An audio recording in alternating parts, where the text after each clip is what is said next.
Hello guys, welcome back to my channel, and this is our next video in the series of how to win friends and influence people and create a very attractive personality and develop your communication skills. And we are taking the help of the book How to Win Friends and Influence People by Dale Carnegie, one of the best book on communication skills. We will be right back.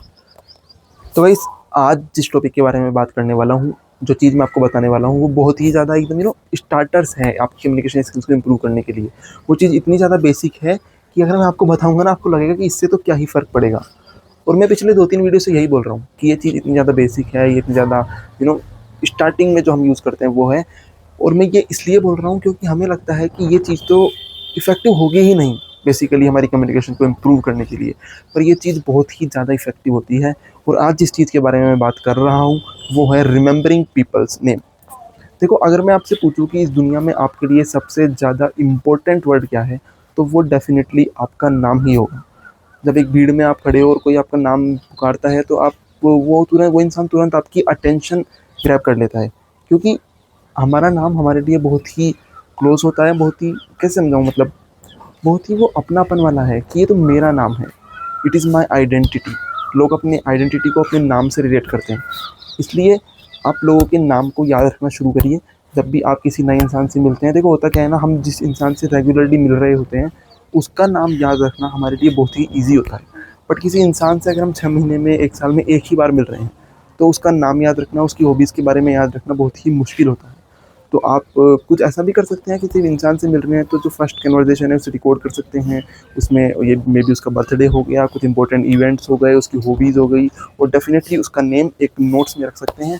और जब आपको आपको फिर से उसको meet करना हो, एक शेड्यूल्ड मीटिंग हो, आप उससे मिलने जा रहे हो, तो आप वो चीज़ें देख सकते हो। और जब आप उसको ये बताओगे कन्वर्सेशन में कि आप स्टार्ट कर रहे हो, मान लीजिए नाम है सुशांत इस इंसान का, तो आप वापस से नाम नहीं पूछते हो, चाहे उस इंसान से आप 1 साल बाद मिले हो। आप स्टार्ट करते हो with a good handshake, like hi Sushant, hi Sushant.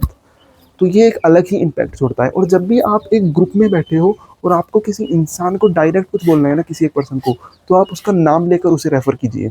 ये एक बहुत ही अलग इम्पैक्ट क्रिएट करता है, और ये एक अपनापन अपनापन वाला जो फीलिंग होता है ना, उसे क्रिएट करता है, और आपकी सोशल स्किल्स को इम्प्रूव करता है, और आपके इंटरपर्सनल रिलेशनशिप्स को भी बेहतर करता है। तो the most basic advice and skill, or can say a thing to improve your communication skills and personality is to remember people's name. अब चाहे आप कुछ भी हेल्प लो, चाहे आप उसको लिखो, चाहे उसको याद करो, क्योंकि मैं फिर बोल रहा हूँ, ये जितना बेसिक है ये उतना ही ज़्यादा इफ़ेक्टिव है, और इसे करना भी उतना ही ज़्यादा मुश्किल है। क्योंकि बेसिक चीज़ों का हमें लगता है कि ये तो हम कर ही रहे होंगे सबकॉन्शियसली, बट ऐसा होता नहीं है। रियल लाइफ में हम उन्हें फॉलो नहीं कर रहे होते हैं, और कर भी रहे होते हैं तो रेगुलरली नहीं कर रहे होते हैं, जिसलिए हमें वैसा रिजल्ट नहीं मिल पाता जैसा वो चीज़ें क्रिएट करके दे सकती है। इसलिए remember peoples name and call peoples name directly, call peoples with directly with their name. और इसे ओवर यूज़ भी मत करना। अगर आप एक कन्वर्सेशन में किसी इंसान से कर रहे हो, मान लीजिए ग्रुप नहीं है, आप सिर्फ 2 इंसान ही बात कर रहे हो, तो बार बार उसका नाम लेना डजंट मेक सेंस। एक 10 मिनट की कन्वर्सेशन में 2 से 3 बार एक इंसान का नाम लेना इज़ इनफ। वो ये चीज़ बता देता है कि you have good communication skills and you are taking interest in the conversation. तो आज के लिए इतना ही। फिर guys, meet you in the next video. Thanks for watching.